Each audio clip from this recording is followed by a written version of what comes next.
which is you don't really know what time it is of the day. For me personally, this was the hardest 2 days of my life. Spending time, really, I mean it, underground is devastating. It's horrendous. Anything could happen in this cell that nobody out in the outside world could think of or know about. And also, now we have another challenge. We've been clearly told this is not over. The case is not closed. Slim yoga kind of style on a concrete bed. These books are published by publishers all over the world. They are referenced. They have bibliographies. They've done by highly reputable people and academics. So the content have not changed. The making of a book has not changed in the last 30 years, and the selling of a book have not changed. But what has changed is the way the state looks at a book.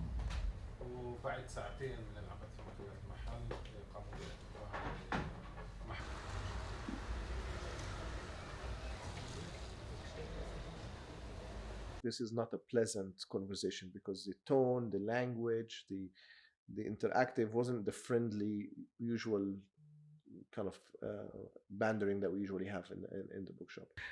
The catastrophic things in Jerusalem is that this whole hardship and these experiences we lived in, we left only with the bookshop, and it becomes almost a burden on the bookshop that has to maintain that spaces. It's not a burden; it's a responsibility, but it's become the last, if you like, space, and that's what I think people are so eager also to save. They had guns, and the whole attitude with the books, like, this is not how we deal with the books, but taking books, shoving them on the floor, put them in bags, because today the attack is on a Palestinian bookshop. I think if we continue with the pattern, there's almost obvious that in a few months it will be an attack on an Israeli bookshop. Right? Because once you break that barrier of you being able to attack temples of knowledge, as I would just call bookshops or libraries, then you would not stop at a Palestinian bookshop.